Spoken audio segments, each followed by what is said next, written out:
네, 안녕하세요. 버즈입니다. 옆에는 김프로님 나와 있습니다. 네, 안녕하세요. 김프로입니다. 그게 사실이야? 뭐가요? 너무 급발진을 밟으셔가지고 갑자기. 뭐가 아니, 사실이죠? 법원이 SEC가 이제, 그냥 우리 합의할게. 라고 한 거를 거절했다는 게, 기각했다는 게 그게 사실이야? 네, 사실입니다. 놀랍게도. 네, 여러분 결론부터 얘기하면, 네. 하나도 중요한 게 아니에요.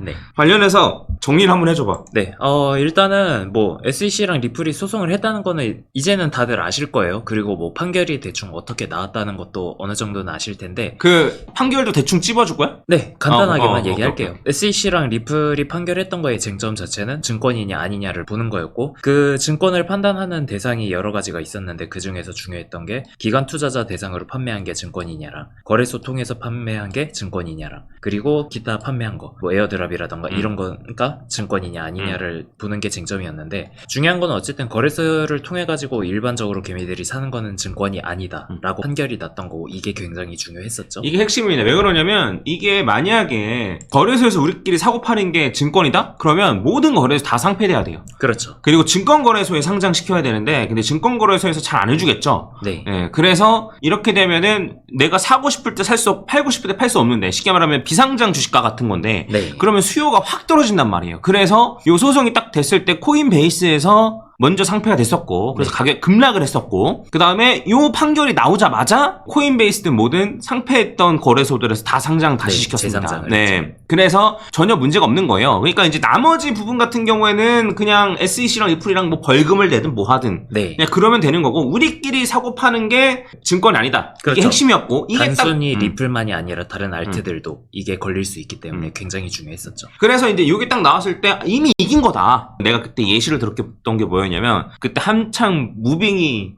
유행이어서 약간 봉석이가 이제 뜨지 않으려고 모래주머니를 찾단 말이야. 네. 근데 이 소송이라는 게 모래주머니를 찬 것과 같은 상태인 건데, 네. 이 모래주머니를 털어낸 것과 다름없다. 네. 근데 어쨌든 올라가려면 단순히 소송 때문이 아니고 다른 플러스 알파가 필요하다. 네. 그래서 그게 이제 제가 얘기하는 거는 RLUSD가 얼마나 쓰이느냐, 리플 네트워크 상에서 이게 얼마나 많이 쓰이느냐, 네. 그런 다음에 소각이 진짜 유의미한 정도로 일어나느냐, 네. 뭐 이런 것까지 살펴봐야 되고, 유의미하게 일어나긴 힘듭니다. 현실적으로 얘기하면. 네. 그리고 리플 현물 ETF가 승인이 되느냐, 이런. 근데 그거랑 얽혀가지고 요 소송에서 쟁점이 되는 부분이 아직 모래주머니를 다 털어내진 못했다라는 게 되더라고요. 그래서 이제 플러스 알파가 중요한데, 어쨌든 일단 우리끼리 하는 건 이제 증권 아니다라는 게 판명된 거고, 그래서 요런 식으로 이제 제가 얘기를 했는데, 근데 몇몇 사람들이 주장하기로는 자기가 말한 대로 소송만 끝나면 뭐 한 100배 갑니다 이렇게 주장했던 사람들은 다 끝난 게 아니다. 네.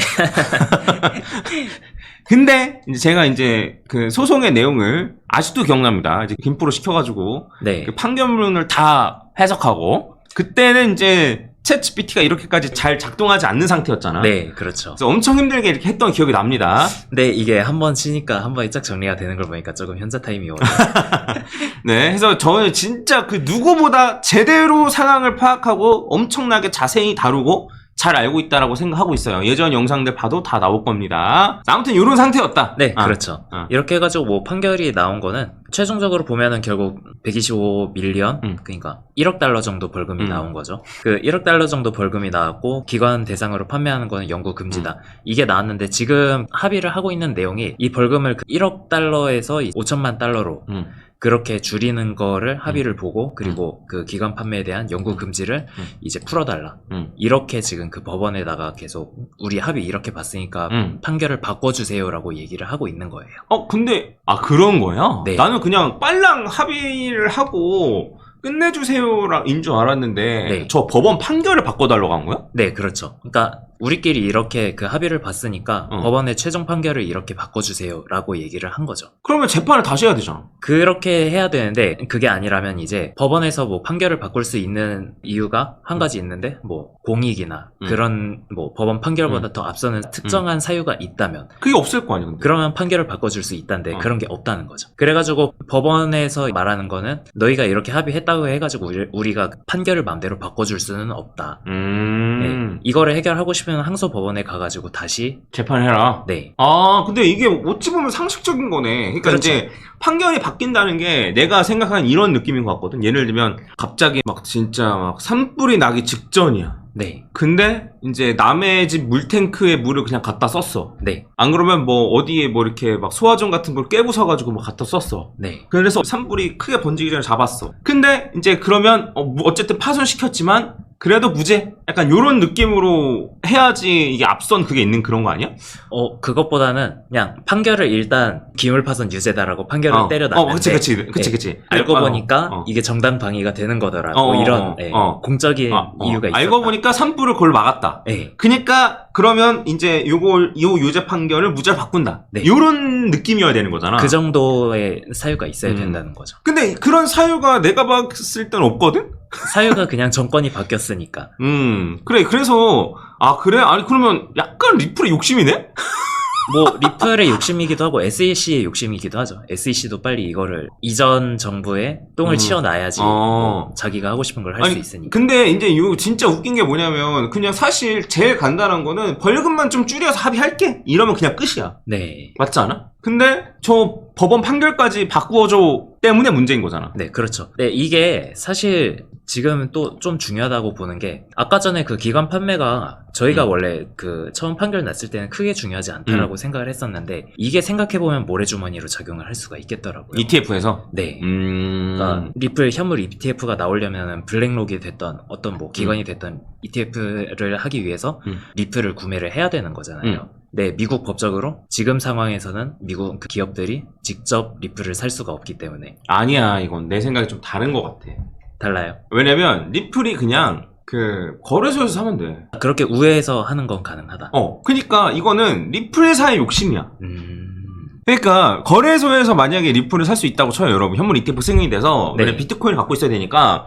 안 그러면 뭐 P2P여도 상관없어요. 왜냐면 P2P여도 그 장외거래, 비트코인을 장외거래에서 하는 거는 그냥 개인들이나 고래들이나 이런 애들한테 사는 거예요. 네. 그러니까 비트코인 재단한테서 사는 게 아니란 말이에요. 재단이 그렇게 물량 갖고 있지도 않고. 네. 그래서 당연히 현물 ETF에서 자금이 쓸어져 들어오면 시장에서 사는 거기 때문에 비트코인 가격이 당연히 오르죠. 네. 근데 리플도 리플사에서 직접적으로 살 수 없게 되면 시장에서 사야 되고 그러면 리플 현물 ETF가 승인이 되면 리플의 가격이 오른단 말이에요. 네. 코인베이스 이런 데를 통해서 사야 되니까. 안 그러면 장외거래로 산다고 하더라도 어쨌든 리플사에서 사는 게 아니고 또 리플 XRP 뭐 이런 거 갖고 또 태클 걸시는 분들이 있으려나?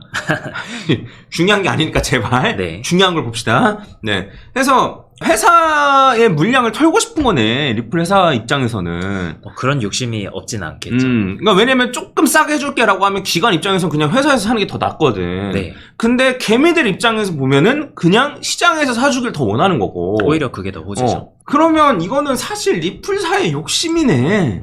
네. 아니야? 내 생각 그런 것 같은데? 제가 보기에도 좀 그렇네요. 이거는 사실 모래 주머니까지는 아니고 그냥 내 생각엔 욕심이다. 리플의 욕심, SEC의 욕심. SEC까지는 네. 모르겠는데 네, 리플이라는 회사 발링하우스의 욕심이다. 네.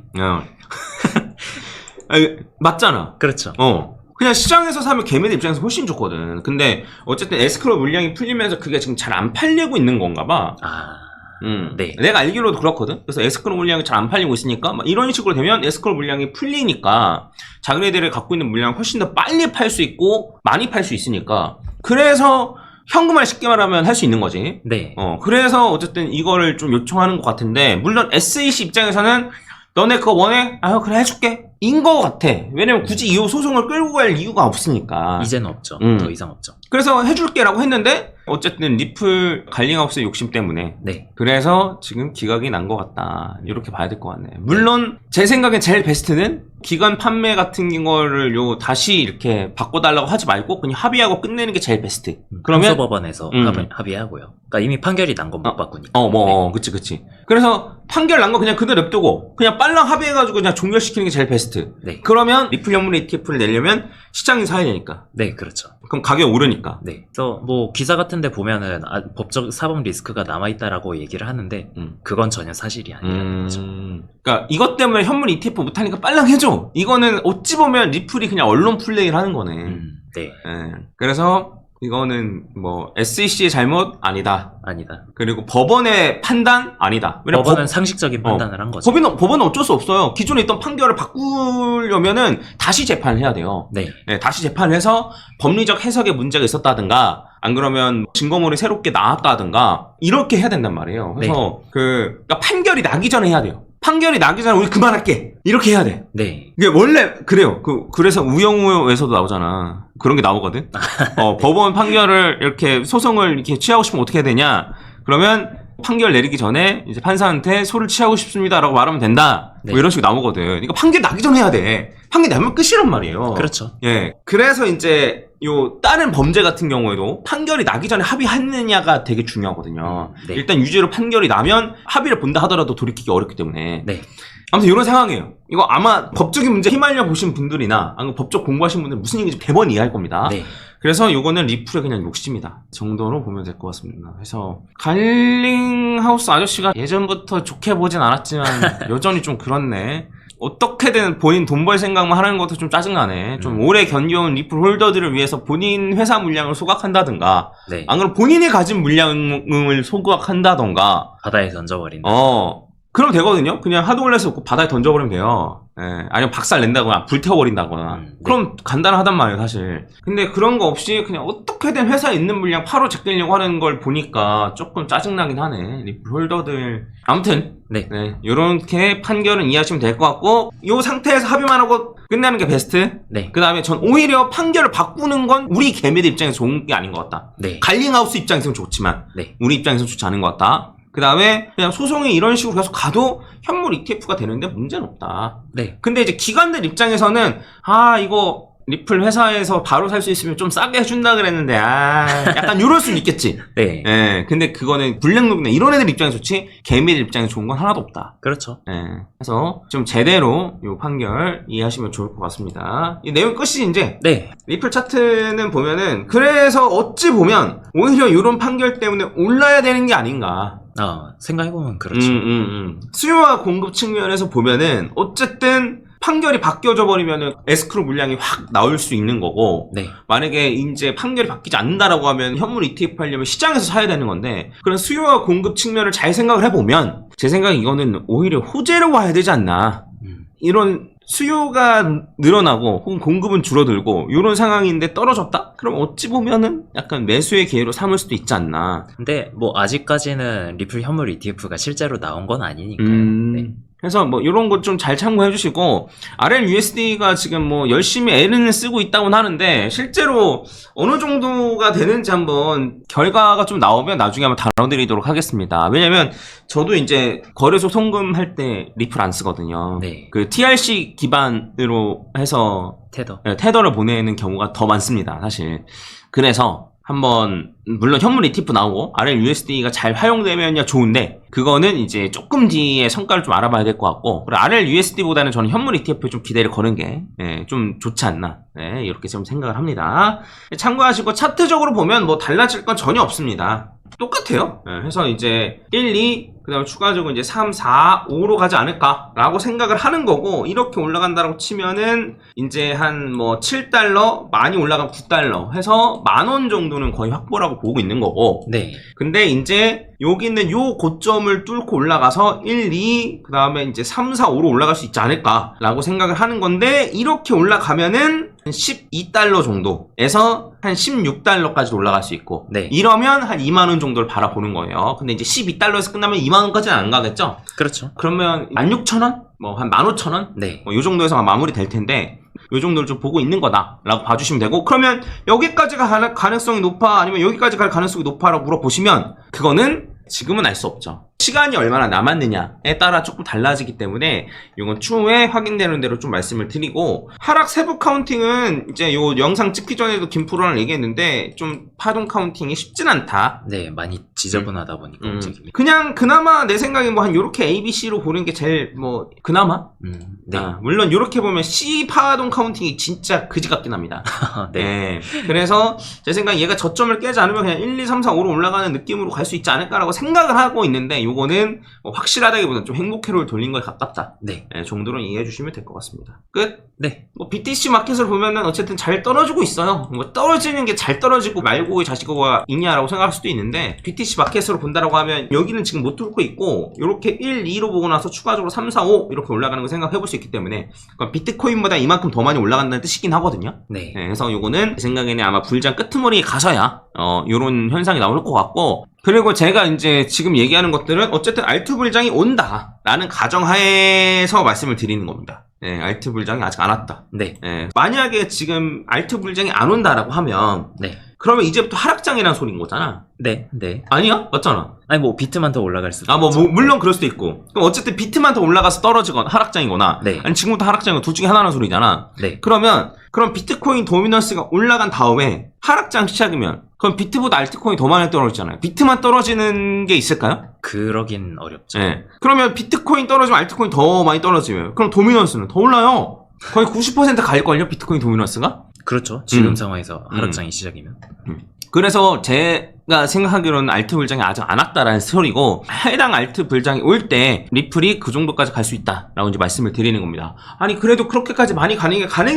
리플이 시총이 그렇게 큰데? 라고 생각하실 수도 있는데, 리플이 작년에 엄청나게 많이 올랐었잖아요. 네. 이제 작년 12월, 11월 요때 엄청나게 많이 올랐는데, 그때 비트코인 도미넌스가 떨어진 게 이만큼입니다. 그래서 알트코인 불장이 온다라고 하면 저는 이렇게 떨어질 걸로 생각하고 있어요. 그래서 리플이 그 정도 더 올라가는 거, 제가 말씀드린 것만큼 올라가는 거 어렵지 않다. 네. 시총으로 봐도 어렵지 않다. 도미넌스가 이렇게 떨어져야 된다니까요. 리플 엄청나게 폭발적 올랐지만 그것 때문에 떨어진 비트코인 도미넌스는 이만큼이라니까요. 네. 이해 가시죠?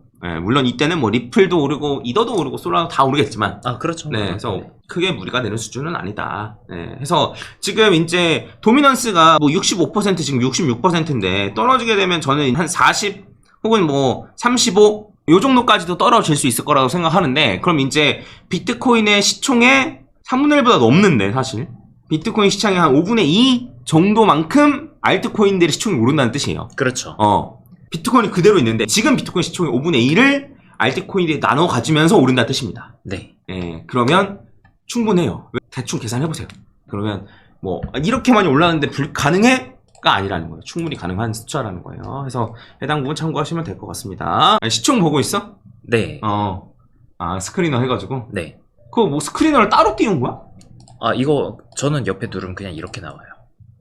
이게 있구나. 바로 이렇게 볼 수 있구나. 여기서 보면 어쨌든 비트코인 시총이 이더 시총의 10배 정도는 되는 거잖아요. 9배, 10배. 그치.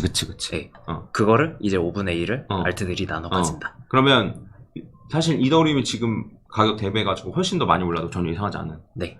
그런 걸 생각하시면 됩니다. 그래서 비트코인이 지금 가격 대비해가지고 한 2배 내지 3배. 네. 이렇게 올라갈 거라 생각하고 있고, 그러면 이제 훨씬 더 나은 거죠. 그래서 제일 좋은 건 비트가 엄청 팍 올라가고 그 다음에 알트코인이 이렇게 도미넌스 떨어지면서 올라가는, 이런 걸 저는 기대하고 있는 겁니다. 해당 부분 참고하시면 될 것 같습니다. 소송은 다들 제대로 다루는 것이 없더라.